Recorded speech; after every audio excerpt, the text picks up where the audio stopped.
ఒక్కరు కాదు, ఇద్దరు కాదండి. చాలా మంది స్టూడెంట్స్ ఎవ్రీ ఇయర్ వీసోర్స్ త్రూ అబ్రాడ్‌కి వెళ్తూ ఉన్నారు, చదువుకుంటున్నారు. వాళ్ళకి నచ్చిన కెరీర్స్‌లో సెటిల్ అవుతూ ఉన్నారు. ఇంకో స్టూడెంట్‌తో కూడా మనం మాట్లాడదాం. హాయ్ అండి. మీ పేరు? దివ్య. దివ్య గారు. సో మీరు ఏ కంట్రీకి వెళ్తూ ఉన్నారు? నేను లండన్కి వెళ్తున్నాను. London. Okay. First of all వీసోర్స్ reference ఎవరిచ్చారు? ఎలా తెలిసింది? అంటే మా ఫ్రెండ్ ద్వారా నేను ఇక్కడికి వచ్చాను. ఏం చేస్తూ ఉంటారు మీ ఫ్రెండ్? మా ఫ్రెండ్ ఆల్రెడీ వెళ్ళిపోయింది యూకేకి. యూకేకి వెళ్ళింది. ఓకే.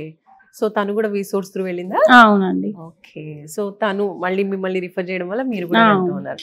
ఫ్రెండ్ దగ్గరికి వెళ్ళాలనుకుంటున్నారా?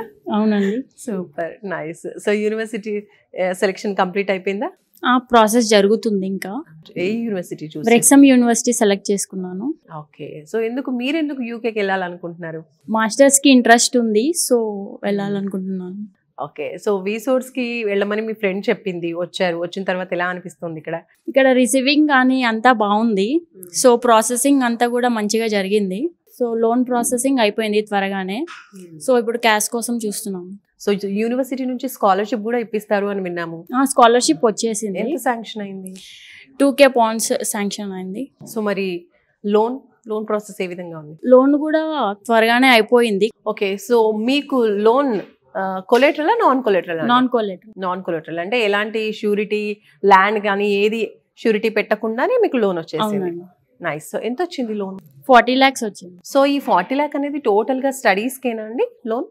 కాదండి, 40 lakhs నా స్టడీ పర్పస్, ఇంకా అకామిడేషన్స్ కూడా, ఫుడ్ అండ్ అకామిడేషన్ అక్కడ ఉండడానికి కూడా. Nice, super. సో ఇక్కడ ఏమైనా ఫీజ్ చార్జ్ చేశారా? ఇప్పుడు మీకు ఇన్ఫర్మేషన్ అంతా ఇచ్చారు. ఫీజ్ అనేది ఏమీ లేదు, ఫ్రీ ప్రాసెసింగే. ఓకే. సో ఇదంతా కూడా వాళ్ళు ఫ్రీగానే ప్రొవైడ్ చేశారు. నైస్. సో మొత్తంగా ఎలా అనిపిస్తుంది వీసోర్స్ త్రూ మీరు యూకేకి వెళ్ళాలనుకున్న? ఫ్రెండ్లీ ఎన్విరాన్మెంట్ ఉంది. సో ఎక్కడైనా మనకి ముందుగా అదే కావాలి. సో ఆ ఫ్రెండ్లీ నేచర్ ఉంటే మన డౌట్స్ కూడా ఈజీగా క్లారిఫై చేసుకుంటాము. సో ఇది బెస్ట్. సో మీలాగే వీసోర్స్ త్రూ చాలా మంది కూడా వెళ్ళాలి అనుకుంటారు, వాళ్ళకి ఏం చెప్తారు మీరు? సో ఇక్కడ ప్రాసెసింగ్ అనేది అంతా వీలే చూసుకుంటారు. మనం వేరే అదర్ కన్సల్టెన్సీకి వెళ్తే అక్కడ ఇక్కడ తిప్పుతూ ఉంటారు. సో అక్కడ అలాంటిది ఏమీ లేదు. ఇక్కడే ఉండి మొత్తం వాళ్ళే గైడెన్స్ ఇస్తూ వాళ్ళే చూసుకుంటారు కాబట్టి ఇక్కడికి రావచ్చు అని నేను సజెస్ట్ చేస్తాను. సూపర్. అంటే ఇప్పుడు బయట మనం కన్సల్టెన్సీస్కి వెళ్ళినట్టయితే వాళ్ళు జస్ట్ ఇన్ఫర్మేషన్ ఇవ్వడము, లేదంటే యూనివర్సిటీ గురించి వాళ్ళు అడ్మిషన్ ప్రాసెస్లో హెల్ప్ చేయడము ఇలా జరుగుతుంది. కానీ స్కాలర్షిప్ కావచ్చు, వీసా కావచ్చు, ప్రతిదీ, ఇంకా లోన్ ప్రాసెస్ కావచ్చు, అన్నీ కూడా ఒక దగ్గరే జరగాలి అంటే మాత్రం తప్పకుండా వీసోర్స్కే రావాలి అని స్టూడెంట్స్ అందరూ చెప్తూ ఉంటారు. ఎందుకంటే వీళ్ళు ప్రత్యేకంగా మళ్ళీ పేపర్స్ పట్టుకొని బ్యాంక్కి తిరగడం ఇవన్నీ కూడా ఏమి ఉండవు. జస్ట్ వీసోర్స్కి వచ్చేస్తే బ్యాంక్కి సంబంధించిన ఎంప్లాయీ కూడా ఇక్కడే ఉంటారు. అండ్ ప్రతి ప్రాసెస్ కూడా వీసోర్స్ ఎంప్లాయీసే దగ్గరుండి స్టూడెంట్స్ కోసం చేస్తూ ఉంటారు. ఇది ఇక్కడ వీసోర్స్ యొక్క స్పెషాలిటీ.